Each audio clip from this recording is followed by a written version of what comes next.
Hey guys, welcome back to my channel. இன்னைக்கு ஒரு weight loss ரெசிபியோட தான் நான் உங்களை வந்து மீட் பண்ணியிருக்கேன். ஸோ டயட்டில் இருக்கிறவங்களுக்கு இது ரொம்ப ஹெல்ப்ஃபுல்லாக இருக்கும். ஃபுல்லாக பாருங்கள். ஸோ இதுக்கு ஒரு கடாயில் எண்ணெய் ஊற்றிக்கோங்க. 1/4 டீஸ்பூன் சீரகம், 1/4 டீஸ்பூன் சோம்பு, கொஞ்சமாக கருவேப்பிலை, ஒரு பச்சை மிளகாய், ஒரு பெரிய வெங்காயத்தை பொடிசாக நறுக்கி அதையும் சேர்த்து நல்லா வந்து வதக்கிக்கோங்க. வதக்கும் போது இதுக்கு தேவையான அளவு உப்பு சேர்த்துக்கலாம்.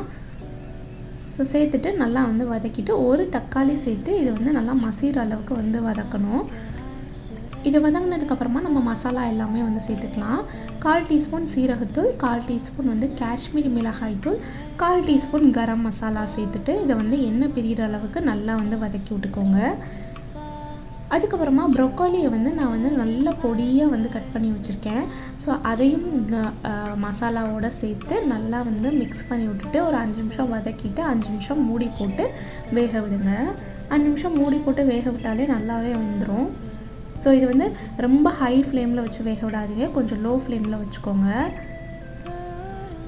இப்போ கொஞ்சம் கொஞ்சமாக நான் வந்து ஸ்ப்ரெட் பண்ணிவிட்டு 3 முட்டையை வந்து உடச்சி ஊற்றி லைட்டாக ஸ்ப்ரெட் பண்ணி விட்டுட்டு நான் வந்து இதை வந்து ஒரு லிட்டு போட்டு மூடி வச்சிடுறேன். இப்போது 5 மினிட்ஸ்க்கு லோ ஃப்ளேமில் வச்சு இதை வந்து வேக விட்டுட்டு நீங்கள் வந்து ஒரு பிளேட்டுக்கு ட்ரான்ஸ்ஃபர் பண்ணி பீஸாக கட் பண்ணி 2 ஸ்லைஸ் ப்ரெட்டோட இதை வந்து நீங்கள் வந்து சுட சுட சர்வ் பண்ணுங்கள். அட்டகாசமாக இருக்கும்.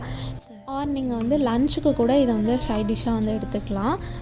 இந்த ரெசிபி பார்த்திங்கன்னா டயட்டில் இருக்கிறவங்க அப்படி இல்லைன்னா வந்து ஒர்க் போகிறவங்க காலைல ஆஃபீஸ்க்கு அவசர அவசரமாக கிளம்புறீங்க, பிரேக்ஃபாஸ்ட்டை ஸ்கிப் பண்ணுறீங்க அப்படின்னா கண்டிப்பாக இந்த ரெசிபி உங்களுக்கு ஹெல்ப்ஃபுல்லாக இருக்கும்னு நினைக்கிறேன். ஸோ ட்ரை பண்ணி பார்த்துட்டு எப்படி இருக்குன்னு சொல்லுங்கள். இதே மாதிரி நிறைய வீடியோஸோடு உங்களை வந்து சந்திக்கிறேன். இந்த வெயிட் லாஸ் ரெசிபி உங்களுக்கு பிடிச்சிருக்கு அப்படின்னா மறக்காமல் என்னோடய சேனலை சப்போர்ட் பண்ணுற விதமாக எனக்கு சப்ஸ்கிரைப் பண்ணி என்னை வந்து பூஸ்டப் பண்ணுங்கள். நிறைய வீடியோஸ் வந்து நான் ப்ளேலிஸ்ட்லேயும் ஆட் பண்ணியிருக்கேன், முடிஞ்சால் செக் பண்ணி பாருங்கள். இவ்வளோ நேரம் உங்களோட டைம் எடுத்து என்னோடய வீடியோஸை பார்த்ததுக்கு ரொம்ப நன்றி. இதே மாதிரி நெக்ஸ்ட் வீடியோவில் வந்து மீட் பண்ணுறேன். தேங்க்ஸ் ஃபார் வாட்சிங்.